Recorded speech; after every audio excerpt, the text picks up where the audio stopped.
So are you somebody who really loves to cook, or tell me about your tiny house kitchen? Was that, how important was that for you? And Oh, it was huge. I cook every day, okay. and I'm not I'm not like a masterful cook, but I enjoy cooking. It's also a great way to save money and to eat healthier. So, like from the start, I was like, we're going to spend a lot of time in here. Hmm. So we, really prioritize making a lot of counter space. Hmm. And it ended up being more counter space than I had in my 900 square foot house. Oh no, that's funny. That's Yeah, really funny.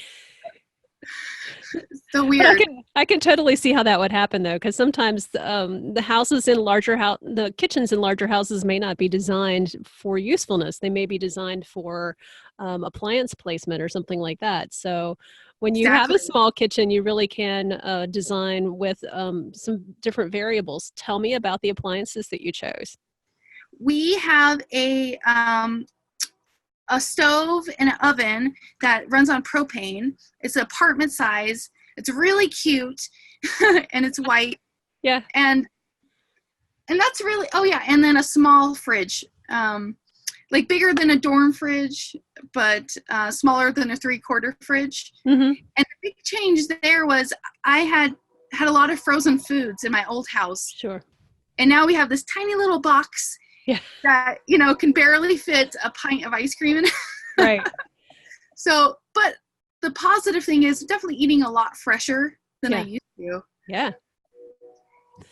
But yeah, actually, my favorite thing about the kitchen is I can basically pivot, stand in this one spot that I like to chop in near the stove, and pivot and reach everything I need from the pantry to the stove. And a little bit of a stretch to get to the fridge, but pretty close. Well, and that's a really great point because the built-in efficiency of a tiny kitchen is remarkable. I remember after we lived tiny for a while and we were staying in an Airbnb, and it was this, I don't know, it must have been like 600 square feet, the kitchen. It was insane. And I was walking and walking. I felt so exhausted just making one meal because I was walking all over the place to get every little thing. Because, of course, it's on the other side of the kitchen. Oh, of course. So that's when it's funny that being away from my tiny house helped me to fall in love with my tiny house kitchen all Yeah, over again because, like you said, just pivot. I mean, this is the efficiency of it is really pretty cool. it really is. I love that. What a great story. I feel the same way because we just spent a few months in North Carolina helping Christian's mom downsize, and Oh, which wow. was really great, really quality family time. But coming back to the tiny house, I'm like, oh, what a relief. You know, things are in their spot. Yeah, It's yeah. nice. What are some considerations for designing a tiny house kitchen? That's a good question. I think this is where like the process of getting real with what you actually need and want. So I really like our friend James introduced us to this like sticker concept of like putting for about a month, putting a sticker on what you use.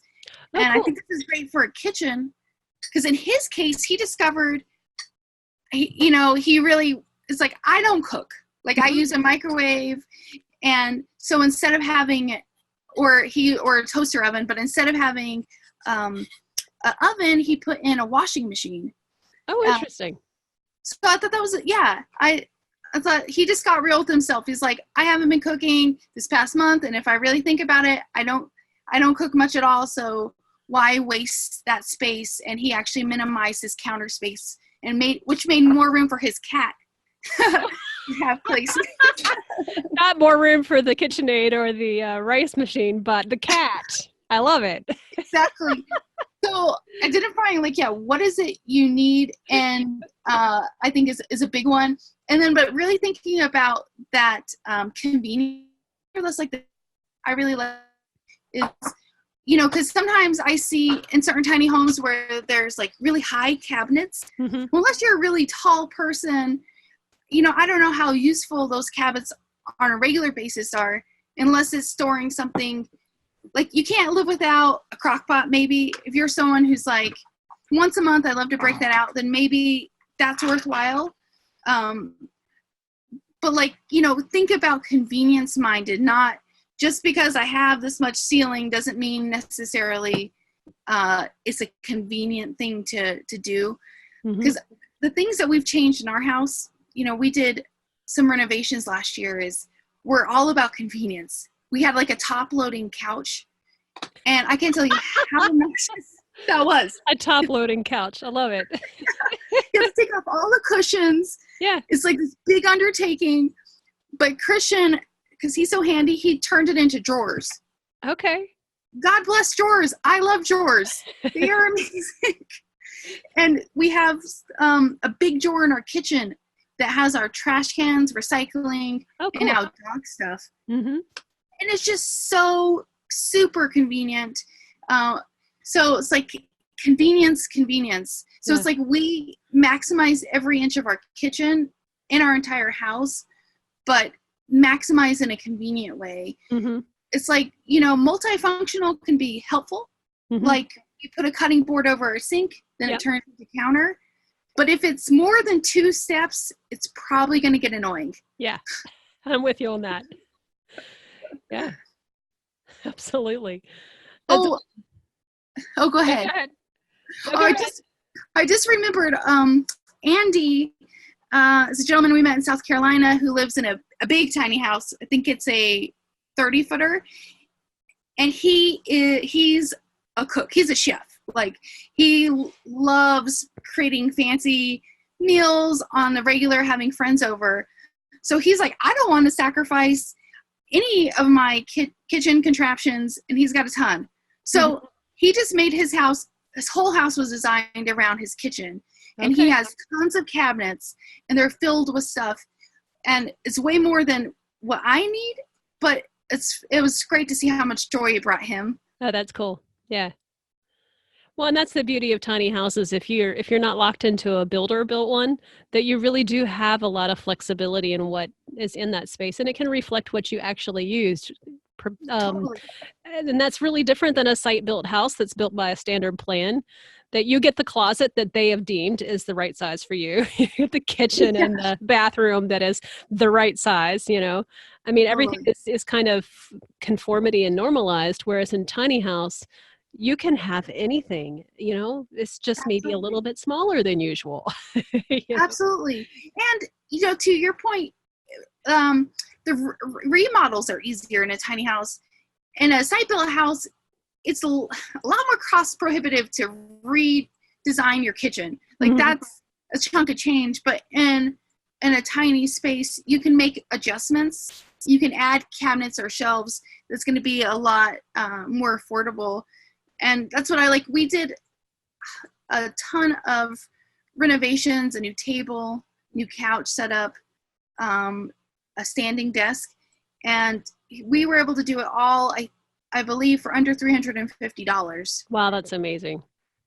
Yeah. That's actually like a fun thing we want to do in the future, is like how to help people visualize and plan for like little renovations, because it's it really blew my mind how accessible and affordable that was. Yeah, that's amazing. It rocked our world. Yeah. No, that's great. Micro renovations. If you change out something in a bathroom in a normal house, the bill's going to probably start at $5,000. I mean, it's a real commitment. And we put a roof on this house this year. Ouch. That's a different bill than a tiny house roof. Totally. Well, I hope they'll last you a long time. Oh, it will. It will certainly be on here as long as we'll be here. Perfect. Yeah, that's it. Well, let's see. So how do you simplify your life, whether or not you're moving into a tiny house? What are some things people can do to simplify the way they live in the house, whatever size it is? Throw me out an idea maybe for the closet or, I don't know, bathroom, kitchen. Any ideas that come to mind? Well, bathroom is stop like I used to be with your 6 bottles of shampoo and 8 bottles of lotion. Yeah. Like, I did that too. I think this goes from bathroom to closet, is the concept of quality over quantity. Oh, yeah. Investing in less pieces in your wardrobe, but stuff that you really love good quality, whatever calls to you. Maybe you like really into sustainably made clothing items. Like I'm trying to get hip to that, like trying to get away from fast fashion because it's like cheap and it's tough. It's hard to shift away from a deal mindset. Yep. But I think that's the great way to start in any size space you live in. And in any room is less but better items that when you see them, they make you smile. Mm-hmm. That's great advice. Now, I've heard you say that you're not a minimalist. What do you call yourself? Well, I think as compared to standard American society, I'm most certainly a minimalist. But that's a great question. Andy, who I mentioned, he calls himself a maximist. Oh, that's great. Yeah. I thought that was funny. But Uh-huh.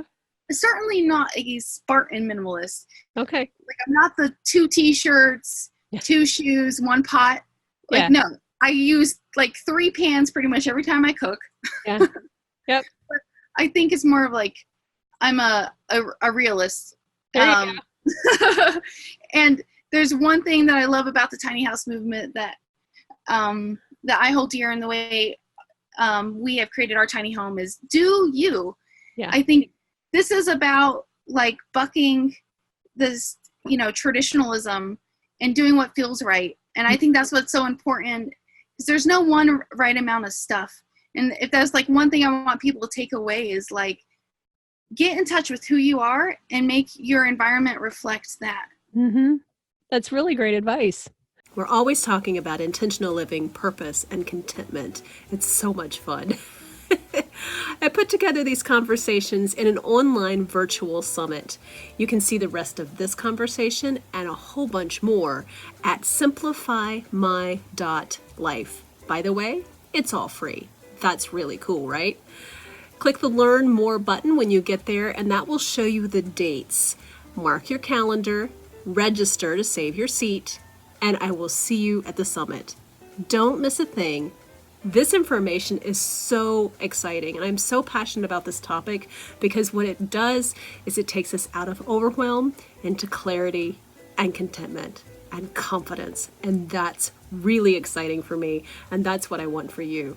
So thanks for listening. I really appreciate it. Go check out simplifymy.life now and register. See you at the summit. Thanks for watching. I really appreciate it.